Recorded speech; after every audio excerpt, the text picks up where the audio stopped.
Title আর thumbnail দেখে তোমরা তো বুঝতেই পেরে গেছো এটা রথের ভিডিও। 2024 সালের যাত্রা ইস্কন মন্দিরের রথ। আমাদের রথ কিন্তু শুরু হয়ে গেছে। ভিডিওটা দিতে আমার একদিন দেরি হয়ে গেল, তোমরা কেউ কিছু মনে করো না।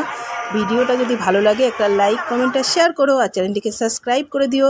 আর রথের দিনের এই লুকটা আমার কেমন লাগছে অবশ্যই বলো। নিজে পুরোটাই করেছি, আর তাও আবার অন্ধকারের মধ্যে, কারেন্ট ছিল না, দেখতে পাচ্ছ। আর এটা নতুন শাড়ি, একদম ফার্স্ট টাইম আজকে পরলাম। শাড়িটা পরে আমাকে কেমন লাগছে সেটাও কিন্তু একটা কমেন্টে জানিও।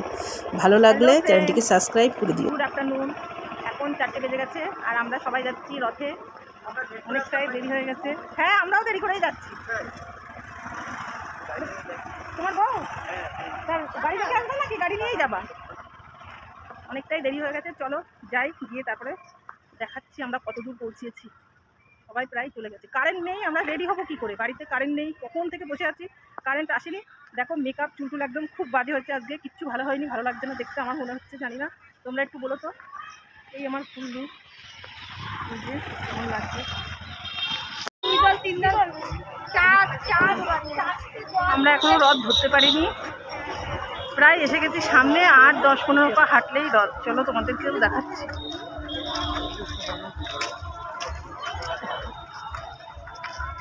নামতলা পার করে চলে এসেছি, চলো গিয়ে দেখো কোথায়।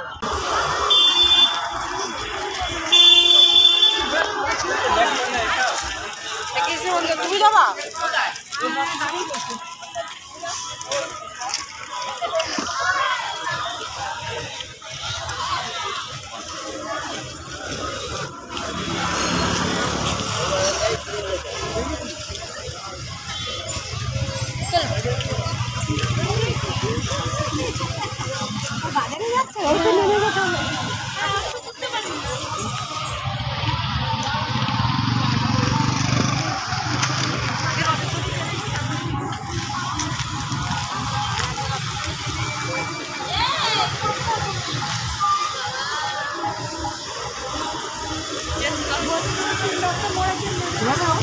হ্যাঁ, ওই প্রীতি ও কদিনে ক্যামেরা করছি।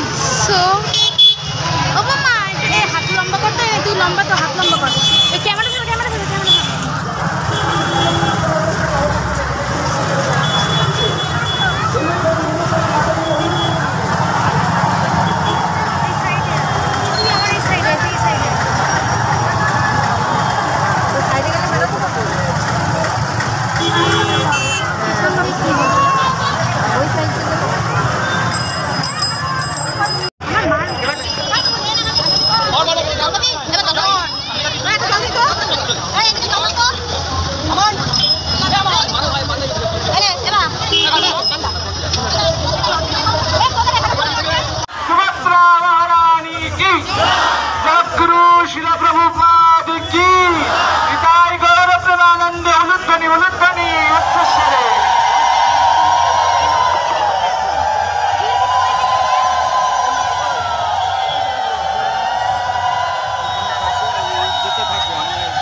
কিশোর কল্যাণ প্রভু জগন্নাথের জন্য এখন নৈবেদ্য নিয়ে আসলেন। জগন্নাথের পোশাক একটা গুরুত্বপূর্ণ সেবা।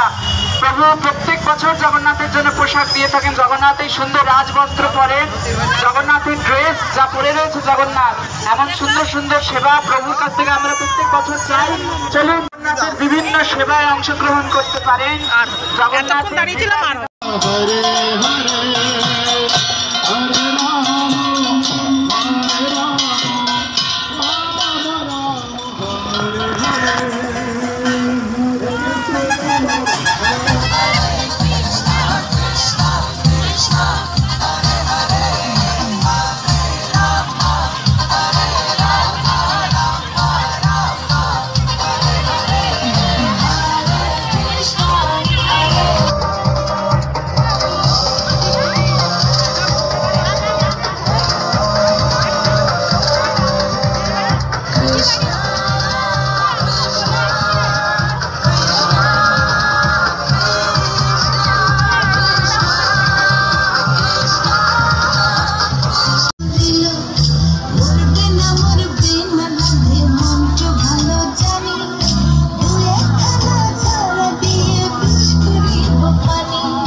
তাহলে রথের ভিডিওটা তোমাদের কেমন লাগলো? ভালো লাগলে অবশ্যই কিন্তু কমেন্ট করো, আর কে কোথা থেকে দেখছো সেটাও কমেন্টে জানিও।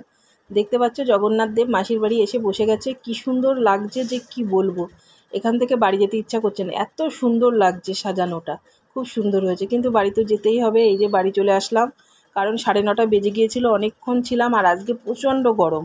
কিন্তু আমার এই শাড়িটা পরে একটুও গরম লাগেনি, শাড়িটা কিন্তু খুব সফট নরম, আর কালারটাও অসাধারণ, আমার তো খুব ভালো লেগেছে। কিন্তু মেকআপটা আমার আজকে ঠিকঠাক হয়নি মনে হচ্ছিল, কারণ অন্ধকারের মধ্যে যেহেতু মেকআপটা করেছি, তাই জন্য তোমাদেরকে বারবার বলছি কেমন হয়েছে অবশ্যই বলো। আর কি কি খেয়েছি, কি কি কিনেছি, সেগুলো আমি নেক্সট ভিডিওতে দিয়ে দেবো, কারণ এই ভিডিওটা না হলে অনেকটাই বড় হয়ে যাবে, তাই জন্য আরেকটা ব্লগে আমি দিয়ে দেবো। তাহলে চলো, ভালো লাগলে একটা লাইক কমেন্ট আর শেয়ার করো, চ্যানেলটিকে সাবস্ক্রাইব করে